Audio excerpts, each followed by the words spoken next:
Yeah, exactly. Well, speaking of people that are upset at us, and who definitely listen to us, Black Lou on the hallways. I mean, my phone lit up. He was here 2 days in a row. I think he was on Jenny McCarthy, and then he went on Jim and Sam. But Felddog was in the building. Black Lou got an autographed, like a cardboard cutout of him. Yes, seemed really cool to you. Yeah, he was all right. Also told Black Lou that Black Lou was like, well, he told what you can explain the story because I know we can't play what happened, but we can tell what happened though, right? Yeah, you can definitely tell what happened because one of my favorite things ever. Yeah, go ahead, Lou. Actually, I'll say it where it fits into the story. I just went down to get that cardboard cutout of him signed. How did you hear Did you know he was going to be here? I did know he was going to be here. Okay. But GC from Caroline's and this guy Paul that works up there were like, come downstairs with us right now. He's here. Yeah. We're going to wait for him to get off a sway. Okay. And we can see what we can do about a photo or something. Yeah. He did sway in the morning? He did. That's hilarious. So you get a cardboard cutout of the Felddog. Yes. You see him. Is he taking a lot of pictures? Probably pretty swamped. Maybe two or three photos. Okay. And then in the hallway. It wasn't like a lobby or anything. Oh, okay. And then in the hallway, I see where you're at. You're outside the you're outside the Bennington studio. Yep. Okay. And then immediately you show him the cardboard cutout, and he knows you from the show. Well, the lady that was handling him asked me where I was from and what my name was because we had never seen each other before. Okay. So I said, Did you at that moment we were like, oh fuck. Yeah. Yeah. You're like, she's not gonna. We're getting to one of my favorite parts that I want to say. Oh no! Okay. Trust me, I know what you mean. But yeah, I'm saying like when you have to introduce yourself, you're like, I'm Lewis from. Right. You weren't like I'm Black Lou. No, definitely. That would have been great. No. If you're like, I'm Black Lou, bitch. She's like, all right. All right, why are you coming so hard? Hey, I like a guy that goes hard in the paint. You know, Hamster used to go hard in the paint for dick. Yeah. God. They used to go hard in his paint. All right. He used to paint his butthole. Anyways, that's what I'm promoting. My friend's Ray. So she had me a little panicked. So I did say, I'm like, I'm Lewis from Comedy Central. And then she went into the studio and was like, oh, there's a guy out here who wants to take a photo with you. And he immediately knew. So once he heard Comedy Central, he already had the drop on me. He already knew what was going on. And so he walked out. Yeah. And saw you. And he took a picture with someone else. Mm-hmm. And I was like, hey, would you mind signing this? And he said, only if you promise me it's not going to be in that room. I'm like, yeah, that's the best part. That's the best part of it to me. He goes, just not going to be in the room with those bonfire. Or you say bonfire guys? Yeah. Mm-hmm. It's with those bonfire guys. And it's great. Is Black Lou's holding the thing out, the cardboard cutout. And he goes, as long as it's not going to be in there. And Lou just like, it was a freeze moment. He was like, shit, I don't know what to do. He's like, it's going to tell. He goes, it's not going to. He goes, no, it'll be in my on my desk. And he was like, all right. And then it kind of detended. But there's that moment of where he just goes, what? What name did you just say? I thought he played it off so well with that, like, oh no, it's going to be on my desk. Yeah, like really. No, for sure. But you could see the moment of like the gears had to turn because that wasn't what you saw happening. Right? No, exactly. He goes because I wouldn't have expected either for him to be. He was far more familiar with the show than you thought he was going to be. That is what I mean. As we're going to go, so you say no, it's going to be on your desk because I want to get to the familiarity of it because it's clear that he's listening. So it's like we're at least getting like secondhand. I guarantee no one's like, it's even like when remember Roman was like, I didn't want to listen. And then my brother and my dad are like, no, it's funny. You should listen. Yeah. And then he listened. He's like, you guys are, I fucking love Roman. you hot, sweet boy. I'll fall asleep in your eyes. Hot, sexy, sticky, sweet. So you sign, dude, we still have to get a segment going. So you sign, Felddog signs the thing. He's like, I don't want this in the room. And you're like, this is for my desk. My desk, yep. And he's like, okay. And then he says, I believe the words were, might have to put some hands on some boys. Yeah, when I say I want to smack those boys around a bit. Yeah, he says, I want to smack those boys around again. Remember, this is pure tale of the tape. Felddog is about 5'4". What would you say he is? I'm like 5'4" and a quarter. You're 5'4", so he's 5'5". Yeah. Oh yeah. Tops, because I'll tell you what, his arm is up to go around Lou. Yeah, what if he just knows Krav Maga and we don't know, and he just wrecks shit? Well, listen, always I say with stories like this, the funniest thing possible, looking for pure comedy, is Corey Feldman wrecks both of our shit. I mean, I'll tell you this. I think it's funny if he takes out the whole crew and does a bonfire stack. Oh, he just Christine spins at in the a end? circle. Yeah. Using Michael Jackson moves. Yeah, just all dance moves he learned that they learned together coming up. Dude, I showed somebody again recently it was Sal, I think. I showed the fucking move, the thing of him at the evening at the improv. Yeah. The very first thing we ever watched of him. Yeah, that was up in When the he's like, old I'm gonna do comedy something office. a little bit different, and instead of doing comedy, I'm gonna lip sing and dance to a new song. And his dance moves again. I'm like, I forgot how. That's maybe the funniest video of all of them. That's how this whole thing started. We go back to Go For It and everything a lot, and the performances, and of course the evening when you see Bud Friedman. Yeah, introduce him. Dude, the way he jumps around on stage, and he never.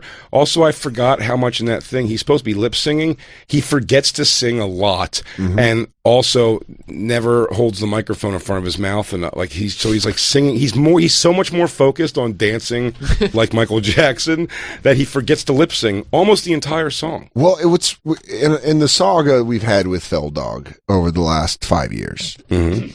It's understandable why he blocked us. Why he would rather. I believe one of the tweets were eat glass and pull out his eyes than come on this show. He'd rather rip his skin off with broken glass, rusted spoon. Yeah, than talk to us, right? Yeah, which is a weird saw. Rip your. Would you like to play a game? Yeah, the key is inside your felt face. Either rip your skin off with this rusted spoon or talk to two comedians for an hour about how your ego is blocking anything good from coming in your life. The decision is simple. Give me the hacksaw. Let's cut it up. Time to, I mean, sometimes, there are moments where I'm like, all right, more Feldog stuff. We are kind of going a little too much about him, but then he always recorrects and does something where you're like, this is why we're doing it. Yeah, the new trailer is. What's the new trailer? No, you saw the trailer. Oh, well, at the end where he goes, Corey, who raped Corey Haim? Yeah, I mean, it's just another thing where you. My main problem, if we're gonna go through why we make fun of Corey Feldman, I would start at number one. If I died and you just went around and told everyone, let's say we were both sexually abused, which is just crazy. I can't imagine being a young Hollywood star and getting sexually abused. That being said, oh my God, I just remembered. It did happen. It did happen.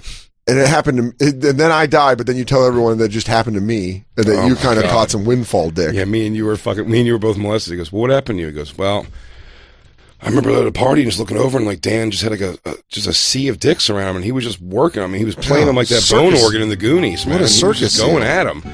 And I was over in the corner like, I thought it was some chick was kissing on my neck, and I looked back, and I think it may have been a guy with long hair, but it may have been an ugly chick. Also might have been a babe. I don't know. It may have been a babe. Yeah, but also it might have been a super hot chick. Anyways, I look back, and all I remember my best friend saying is, wow, my asshole's gaping wide. So we were tortured. So, I mean, it's just so fucking weird. And I mean, I remember doing blow one time off this girl's pussy lips, and then I peek over her beef. What do I see in the corner? It's Hamster just getting triple railed by the entire production crew of Dream a Little Dream 2. And those guys were non-union. I can imagine. I can imagine being upset, like if someone's like, "Hey, these guys on this radio show are just shitting on you and your friend," being like, "Man, fuck that." And then if you listen, being like, "All right, well, you guys are a little, a little inappropriate about Hamster or graphic," but at the same time, it's like, dude, we're making fun of the fact that you're throwing your friend under the bus. We go hard in the paint. And also, what you're doing here, not trying to do, what you are doing here is what we were both saying on the phone. This is where we both kind of came with the same thing. Once we realized, I think that he is aware very much of what we do. Yeah. We're human beings, and I'm not very malicious as much as possible. You know what I mean? Like, I'm always trying to keep it for the sake of funny, but I do find his story so ridiculous of what he's done. However, if he sat in this room, there's probably the 70% part of me is going to be, if you told 12-year-old me that I was going to be sitting here with Edgar Frog of the Frog Brothers of Lost Boys, you'd be like, that's fucking crazy. Dude. So I said, people try to tell him that too. Like, we are fans at the core of something. I'm just saying, no one in his life, he's carved a life out for himself that there's not a person around him, not one person that can go, Corey, legit. Stop the music, like getting that. Like, let's go audition for some stuff, dude. Well, his brother. Let's do some shit. And even that's the reason we watched Celebrity Boot Camp or Marriage Boot Camp with him. Celebrity Marriage Boot Camp. There's a lot of words in that. You saw how he treated his brother, and you're like, oh man, if he treats his own brother like this and blocks him off from being able to be honest with him, he's just going to keep living this like crazy life. It's weird when you just walk around in a paisley fucking Michael Jackson suit, and then you're like, you guys are weird. Like, you can be weird, but admit you're being weird. Look, it's like, hey, I have the weird ability to have a harem of chicks around. And cool. Whatever, you know what I mean? It's like, yeah, like the fun goes, I mean, it's unconventional, sure. But he just has like, what's weird? Love. It's always like, don't hurt animals. It's always like, it's always like it's always like you smell like shit, where you're like, no, dude, we're trying to let you know that we all smell like shit. And maybe if you admitted your music was like a passion project, not like, wow, this is it. This is Nirvana. This is Eminem. And you're like, no, it's not.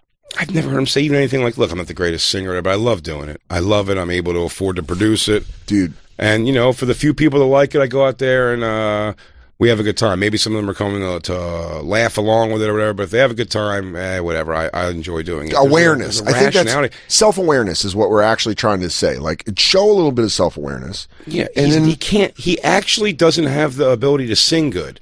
Nobody has that. He's got a 0% success rate on nailing music. Oh, your life. 0%. But that even if he came out and he was like, listen, I can't sing for shit, but I love fucking performing. I mean, come on, let's go. I figured out when I was young, I learned how to do these Michael Jackson moves, and I just like to go out there and perform, dude. It's fun. It's silly, it's stupid. I have my wife and we get some good musicians, and we do the Angels. We have some fun. By the way, what a fun concert we all went to. Super fun. We had a blast. We had a fucking blast. Fun time. That was a fun time, and it wasn't us. I was worried on the way there we were gonna be snickering and doing all that, but we weren't. We were fucking. Dude, Jacob losing it to Ascension Millennium when that bum rushed the stage. He bum rushed it, dude. It fucking hit, and he went. And you're like, Corey, you're there. All you got to do is show a little self-awareness, and then everyone's gonna fucking love you.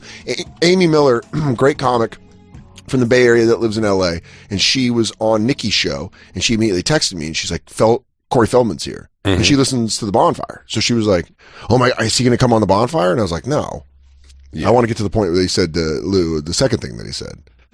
Okay. I'll get to that. We'll get to that after this. But I was like, yeah, he hates us. And she's like, why? For keeping him relevant? Yeah. Like, she's like, point.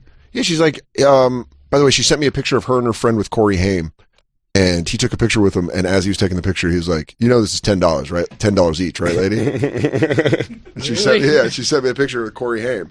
I told her, I was like, "You have to come on the Bonfire." She's like, "I love Corey Feldman."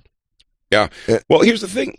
I said before, when I watched that video, or heard the thing about with Black Lou and him, I was like, "Oh," I go, he really like it affects him that much. Like, I guess I get it. Look, I said I'm a person who I don't read Reddit shit, and you know, somebody pointed out, they go, for someone who's like, you know, does broadcasting and comedy that kind of goes at people and stuff like that, doesn't he think it's kind of like pussy to not want to read or see hurtful comments about yourself? I'm like, yeah. That's exactly what it is. I cannot take it. Oh, well, that's why I was telling you, man, I got off social media to the point where now I just go on Reddit just to browse sometimes, and I'm like, why? You know what? It's all fucking it's all like people that listen to the show or take it in, and who gives a fuck? And honestly, sometimes maybe there is something that I read that I'm like, but then sometimes I read it, I'm like, that's it, all right, I'll take that tip. But then but here's if the you thing. tell him, if you give him constructive criticism, aren't you just a hater to him? Yes, that's the problem. That's the whole point. And also, you're a hater with an 8, not an A. But also in his thing, in his personality, it seems. Yeah. Is that upon him like talking to us, like he won't get past it. It's like jokes and we're like, you know what I mean? Because there is an element of like, what the hell's actually going on? But I do understand him also being like, who the fuck are these guys to tell me what's going crazy in my life? But the problem is, that's exactly the point. There should be actually somebody closer to him going like, hey, I mean, his wife should be able to say to him like, honey, I don't know, produce music. Stop. Does he produce it? Maybe make it. Like produce it. Me and you can just produce it. You seem to know these musicians. Try to influence like a young You want to have this weird thing with the girls, like some of those guitarists and shit he had. I'm like, push her career. Yeah. Like, push that girl's People career. are coming to see you. Manage her or whatever. You know what I mean? Like, and do your fucking goofy shows. Well, what's funny is it died out. We didn't really, we talked about the Fell Dog, kind of went away. And then that Today performance. Well, Today I was show. say, she said about Amy Miller saying, like, keeping him relevant to some degree. Not that, obviously, we would say we put him back in the lexicon. Not at all. That thing. But weirdly enough, we were talking about it when it happened. A few months before, we had a few things where we went around with Corey Feldman before that. And then all of a sudden it went viral and became national news. This Corey Feldman crazy performance. You know, it was a pop culture thing of the month. It was almost the easiest episode we've ever done. Yeah, because it was a performance where we're like, well, fucking, we're not doing that. We're just gonna watch this clip and having Sal. Yeah, it was great. And then so we had the thing at the improv thing and the thing on Howard Stern. I think he did on YouTube or something. But your point being, you can see how he could be like, there's this radio show. It's kind of like the way back to Roman, how he explained it. Where he's like, yeah, these guys are like talking shit about you and Sierra, which we were in a funny out of jealousy. Yeah. And then you listen to the root of it and you're like, yeah, you guys are fucking beautiful. I'd be flattered if he wanted to fuck me. Oh my God. I'd show him pics. I'd show him pictures of my girlfriend. I'd be like, here, you want to see this? We'll get you goosed up. Look at her. What do you need? What do you need, bud? I'm here for you. You need my mom to come fluff you? I'll try to organize it. Dude, I don't think you're ready for this boomer, this baby boomer. You ready for Trish to let boomer to come in? You ready working you, dude? Dude, I'm telling you, she knows stuff. She voted for Carter. She put them Irish shoulders into it, dog. You ever had a hand job anal combo? Combo piece? Combo? There's that. But he, obviously, we're not the people in his life to do it, but somebody should be. He has no checks and balance in his life. That's exactly the whole thing. So that's like the reason, because, I lightly dabble with Instagram and Twitter, but then I was kind of like, hey, check the Facebook group's very nice. And then I was like, well, let me go on Reddit, because we've always talked about, like, don't go on it or whatever. But then Shane was like, hell yeah, dude, you should go on it. And I started going on Skanks and reading. And, dude, there's funny fucking people on that shit. Sure. People, but then there's people that are like, Soder sucks dick. And you're like, fuck, why did I read that? Why did I read that one? That was because you're, like, having fun. It's like a minefield. And you're like, oh, cool. Someone put up a funny thing on Reddit where they're like, is Dan Soder actually attractive? And then the guy was like, nice job, Dan Soder. And then immediately made me laugh. Because it's fun. I think it's fun to, like, you have to have awareness of all the angles you're coming off of. And that's something where if we make fun of Corey, then we can't be guilty of that too. The only Reddit thing I've ever is someone always used to be somebody trying to get me on Twitter and be like, oh, dude, look at all this cool shit they're saying. I got suckered like that. And then it was like a thing. It's like, why Jay Okerson should quit everything over comedy related. I remember that. Before I get on a plane, usually, and I'd be like, dude, fuck this. I was about to go on stage at Governors in Long Island, and it was back when Opie and Anthony were still on the air, and I think it was like the first time I ever worked Governors, and it was like on Twitter, like, dude, check out this thing. And I read it. It was like, damn, it sort of fucking blows. It was on the old O&A thread. And I was like, and then they're like, hey, we're bringing you up. And you're like, what? And it's Long Island, half sold, a bunch of people that don't actually care about me. This is before the bonfire. Yeah. So you're just going out there and people are just like, I don't know. Who are you? My son John does comedy at Caroline sometimes. Do you ever go up there? And you're like, yeah, I work there. And they're like, well, you're not funny. Your mom's a slut. I got it. And then my son John could help you. You want him? He teaches comedy classes. And then you're like, fuck all this, fuck all this shit. But now I think we're in a place where we know what the show is. We know who our fans are. We know that there's going to be. It's not that. It's more just like to read. I never think to go on. Also, to be completely honest, I don't know how to navigate Reddit at all. I don't know how. I've only been sent to it from links people send me. But Skanks Reddit's really funny. But that said, Bonfire Reddit, positive and funny. Nice. But I'm not arguing that. I'm just saying it's just another thing to go look at. However, like when I say I don't like reading it, I don't, I also would never petition or give a shit about taking it down. I'm like, go vent that you think I suck. Yeah. I get it. I'm not weird that it exists. I'm like, sure, I'm plenty of people not their cup of tea. People that might really like you might not. It just happens. Dude, I remember one time on Twitter, this guy was like, Dan Soder fucking sucks, and if you like him, I don't want anything to do with you. And I was like, yeah, okay, fair. I don't want anything to do with you. I think we just made a pretty good agreement. Fuck you. Suck my dick. If you don't like me, bye. Yeah, it's 100% his choice. He's like, I hate this guy. Like, Yeah, all right. The weird ones is, and this is something that I think we are a little guilty of, is like the weird ones where it's like clear that they listen to everything, and then they're like, I fucking hate you, and you're like, then why do you listen? Whereas Fell Dog, I think we're a little insane because we're expecting different results out of the same guy. But if we do this show for 10 years, though, there's going to be someone who's been listening for 10 years, and when they tell us the story of their crazy fanship, when they're at your book signing or whatever the fuck they're at, they're going to it's called Noggin' Around, the big head story. That's my biography with me holding wrestling with hats. yeah, the Dan Soder story. Dan Soder story. Not enough fabric. You know, I always wanted a hat. Yeah, a headband from happiness. yeah. These are all great autobiographies. Daddy was my hat. But I'm saying when you're doing that, a guy can come up to you and go like, I started listening to the show because I just hated the whole thing, and then you just find yourself like, oh, I guess I just love it. You know what I don't know. My favorite one. You know what I mean? I used to listen to Loveline, like, these guys are fucking dumb. And then by the end, I'm like, oh, I just think it's a funny show. Yeah. Like, I got one where they were like, someone came up to me in San Diego and they're like, I got serious in my car. He's like, I kind of knew about you. I listened. He's like, I fucking hated Big J. Now, favorite comic, dude. I'll go wherever he fucking goes, man. I mean, I like you. And you're like, all right, dude. Now this is weird. Now this is weird because he's like, I fucking love Big J. Like, I'll fucking die for him. And good set tonight, man. So funny. What? But point being, the original point is Corey Feldman, if you can't take any of that in, if you can't have any of that perception of yourself, of a different person's perception of you, then you go on stage on the Today Show and dance and be like, that was awesome, right? And everyone's like, that's always my biggest fear, man, is when you see people get super famous. It's like when Amy put out Leather Special. You're kind of like, who's around you? Who's around you to be like, dude, what the fuck are you doing? Like, don't do that. Well, he also, like, I also believe you talked to him about it. Like, I bet he'd storm out of a room before you can go, do me a favor. Watch, listen to this. Oh, listen to the. You would never get to that.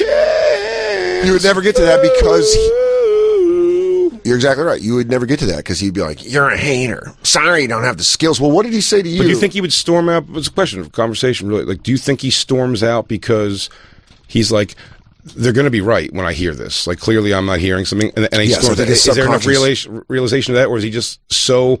His brain's so self-protecting that he leaves and he believes he's walking out because he's not dealing with you guys. Because I also feel like if you strapped him down, I don't think he would even blink before when you play that crazy "take a chance" line.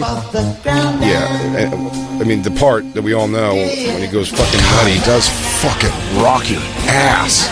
I got to hear it now. Take the chance.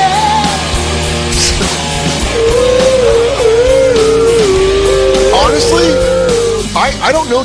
You can play that song. The manager at the Punchline, big Bonfire fan, we're talking and he goes, he works Cobb's, and he came over to and he's like, you want me to play Ascension Millennium when you go on stage? Because I played What Happened with Lou to him. Because he's a big fan. And I was like, dude, you can't tell anybody this, but I'm going to play this because I just got this. And he's like, oh shit. And then he's like, do you want me to play Ascension Millennium when you come on stage? And I was like, Ascent. And by the way, he knew the album version. He's like, yeah, what's all the talk in the beginning? I go, that's not. And he goes, no, there's talking in the beginning. It's like, Corey. It's like the devil talking to him. But you're like, man, Corey, you're so close to having so many fans if you just kind of wink. Look to the camera and wink and be like, I'm in on it. Do it, guys. Betty White, dude. When Betty White came back. Totally. Just like be a bit of the poster for the joke of it, and then people will take it less. Like, if you stop thinking you're awesome, people will still come see your concerts. Dude, could you imagine if out of nowhere I was like, hey guys, stop talking about my head. Stop talking about my big head. I don't like it. And then if you're like, dude, you have a big head, I'm like, you're a fucking hater. You're just a hater. You don't like where my career's going. You want to talk about my fucking head? Get off it, dude. It's an obsession. That's that Shane thing that's so funny. Yeah, dude. But Corey Feldman bullies saying that. Corey Feldman, clearly less talented in a musical aspect, but I mean, Keanu Reeves, what's his name? What's the Russell Crowe? Those guys had a Dog Star. Remember that? They do band. Johnny Depp's got the Hollywood Vampires band. Yeah, Amber Heard beat him into being a fucking guitar player. Joe Perry. But you know what I'm saying? Like, these guys none of them are great at that thing either. Yeah. You know what I'm saying? Like, none of them are fantastic. Bill Hicks used to make music. I remember finding that out, really? and it fucking bummed me out. There you go. Because you're like, God damn it. Buddy, listen, if the world would just accept that, if they go, Jay, we'd love to see you sing the 6 songs you can carry the tune for, we'll come pay to see you in concert. I'd go, yes, I'm doing that for sure. I want flames. I want a screen show that's unreal. Do you hop out? Yeah, of course. I would love to, because, and then they go, and when the reviews come in, he goes, Jay, this guy can't really sing or hit any kind of big notes. I'm like, right. I know for some reason they said they'll come. It's so fun for me. But that's exactly the thing. It's like, just admit it's fun, Corey. Because what did he say to you? What was the second thing he said, Black Lou? He was like, you said we loved him, right? Yeah, I said those guys love you. He said they got a twisted way of showing it. Yeah. Which is true. That's fair. That's very fair. But I mean, what was the next thing he said? Wait, do you remember when he said to Sharon Osbourne on the show? Now what he said to Lou when he goes, they're not going to be loving me when I sue their asses. Oh, yeah. And you're like, and then Jay had the best line ever. I called him right after I watched it, and Big Jay just goes, sue us for what? Your music's sucking? Yeah. I'm sorry your music blows. 3rd degree your music that's sucks. what it was. You go, what is he going to sue us for? Because his music blows? But dude, it's like, man, you gotta sometimes give a little to get a lot. You know, if he gave a little, dude, I think the rewards would be huge for him. I mean, almost like a renaissance. I really think the thing that's stopping him from liking us is the thing that's stopping him from being back in the zeitgeist in a major way, in an actual way, Absolutely. which is like, bigger. Yeah, I use that word. I don't know why I use that word. I feel like it was appropriate. You love it. I fucking love it. You fucking love it, dude. San Diego Camper was hammered, and he walked up to the stage, and I was like, oh, I'm gonna die. Because it looked like that. It looked like Malcolm X. Like, get your hand out of my pocket. And he walked up, and he just leans in and he goes, I fucking love it. Fucking love it. And then they kicked him out. That was the thing that got him kicked out. I was like, I don't know if that's worth it. I don't know. He doesn't love it. Security, sir. Yeah. There's 3 guys behind you that those do not guys fucking do love not it. fucking love it at all. Yeah, I wish, honestly, God, you wish you can get through. There's a way. He's so close. I never even thought of it that way until you said it. He's so close to just getting it. If he would do that, you said to give a little, get a lot. He could start.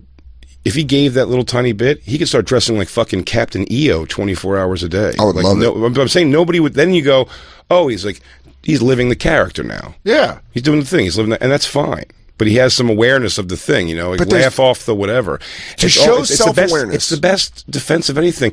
I get all the time when I'm on stage, particularly if some guy's drunk and we're having that thing where it's like, I ask, the first thing I say is kind of like making fun of is, you know, so you have the hair of a blah, blah, blah, blah, blah. Yeah. And they'll be like, you got the fucking hair, and he's gonna say something about like the blonde in my hair, shit like that. And you're like, yeah, dude, I know all this is coming, so I gotta whatever. You know what I mean? Like, I'm ready to just go. I'll take myself down with a couple chops also, because I get it. You know, were you there for that show? What was the show? Oh, Justin was with me in D.C. I was talking about some guy. It was some guy that was getting shitty. Yeah. With me about that, and I go, yeah, but dude. I go, but I'm making fun of you because, I mean, for Christ's sakes, you look like that. And I'm saying that, and I look like this. Yeah. It's like some like weird webbing of words. It's like, but if you, I look ridiculous, and I'm telling you, you look ridiculous. But he has none. He has none of that, and clearly we're not the guy, and we're not supposed to be. But I mean, it is. Corey funny. Haim was a drunkie, and he died. And then nobody else in his life seems. Everybody else, and really, what it is a lot of people. They want something from him. Yeah. Do you know what I mean? Like that. I don't know if the girl we interviewed, Jezebel Sweet, I don't know if when she went into the thing, she wasn't like, this whole thing's weird, but I guess I'll do it. She's like, yes, I'll be another person who will put on wings and kick it around your house. Yeah. You know what I mean? And be there, I guess, if you have weird sex shit or whatever the fucking thing is going on. Get into the group sex, dude. Just be a little honest about it. Who watches his kid? I don't. His kid's old now. Is he? I don't know. I think it's probably like we started. Kid's 43 years old. I go, dude. What? Guy did 2 tours. Afghanistan. Decorated. I mean, he's 15 now. Oh, okay. He's 15. Who's watching that kid? Probably the mom. I don't know. I bet there's a whole life he doesn't show. Do we even know who's the mom? Isn't it his ex-wife? It doesn't matter. Did they have the kid? The one he did the Playboy thing with? Or she did Playboy? I will kill your parents, Sam. It was the girl that was on the reality show. Yeah, that girl did Playboy. Yeah, it's her. They had a kid together. I believe so. Yeah. Does she ever do interviews? Probably He not. probably had her do all kinds of NDA. All kinds. Where are we going to I watch loved this? her. Where are we going to watch this documentary? I don't know, man. I got to make sure I have enough seats in my house so we can all sit there, Dan, because, you know, when you're picking out seats or beds, Bonfire. Oh. Yeah, this documentary is going to be next level. I'm so excited. Now when you go to the website, it's got the whole... Countdown?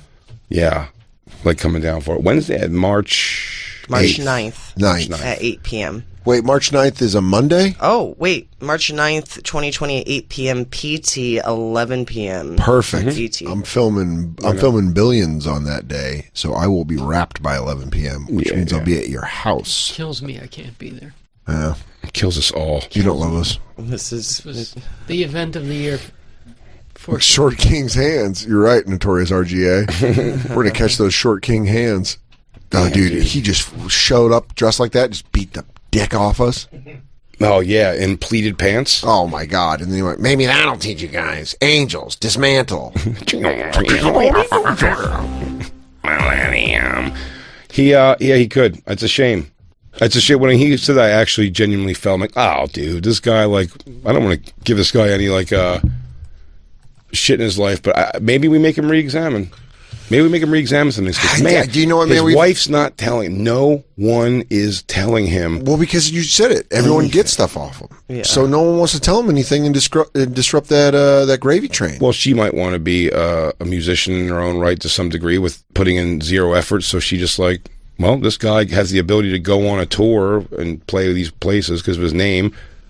So I'll go sing a couple songs and play keyboard or whatever. Yeah. Or DJ or whatever the fuck she was doing. She's also like a backwoods Canadian, and like she's married to a celebrity. Like I think she's living the lifestyle, you know, of somebody that's like cashed in. Man, can When you imagine- watch her, she on Celebrity like boot camp, like she really is. I believe when she's at home with no cameras on, she sleeps with a sleep mask on and silk pajamas that button. I believe that's her. I believe that's completely like the person. She loves being like You're saying she's full wealthy.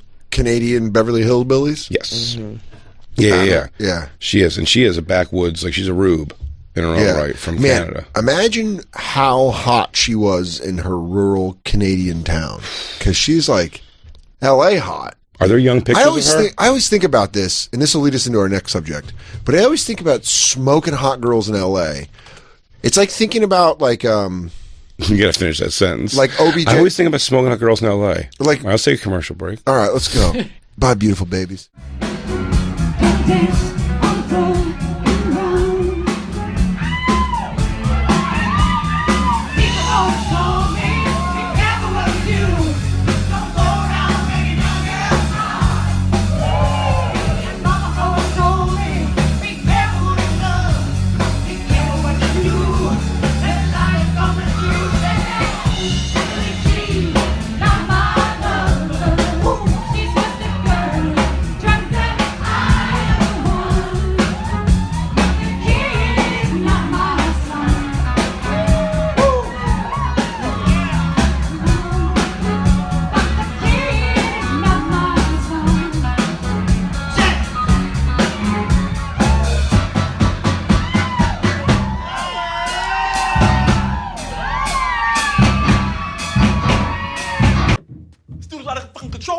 What is going on with him?